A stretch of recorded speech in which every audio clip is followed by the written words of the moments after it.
Here you've got another brutal moment from Jaren Kanak. And you can watch his head coach slash defensive coordinator and two of his teammates all immediately recognize the mistake. This isn't everybody wasn't on the same page. 10 guys were on the same page, or 20 if you want to count the sidelines, whatever. Um, here,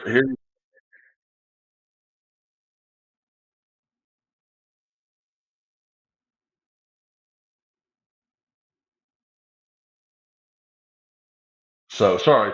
Uh, for some reason, it's acting weird today. Okay, so let's we'll go back half a tick. And okay, so sorry, there's just no cold cut there. Man coverage, man coverage, man coverage.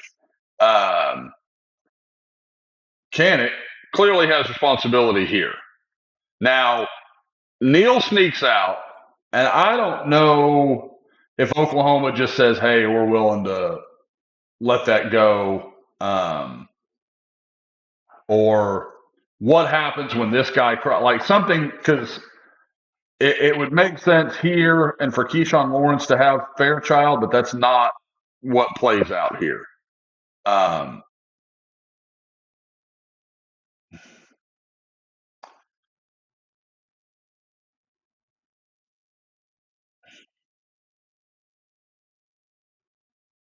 Look here. You can see Brent Venables pointing with his arm right there to Fairchild, telling Kanek to get upfield with him. And watch him. He starts hopping as soon as Bean throws it. He knows. He's hoping, hoping, hoping, hoping. Nope. Now, all right, first watch Keyshawn Lawrence's response.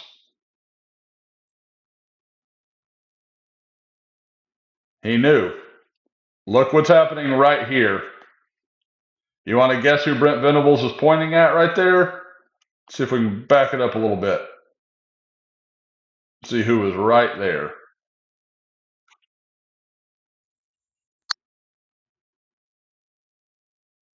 Okay. Cannick's right here.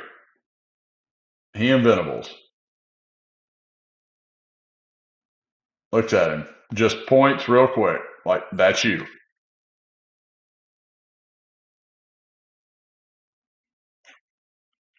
Right there. Yeah. I mean, and also the last one, look at Kip Lewis here. Watch him in coverage. You see his arm just came down as well. I, Jaren Kanik's an extremely talented player. I still think Jaren Kanik's going to be a really good player. At some point, Oklahoma can't keep getting gashed like this, and nothing happened for it. It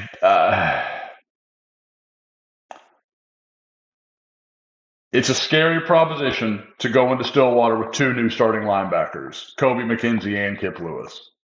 But if Danny Tutsman can't go, I, I could have that conversation. I think, especially with the way Oklahoma State wants to pound Oklahoma in the face with Ollie Gordon, and they just want to hit him over and over and over again.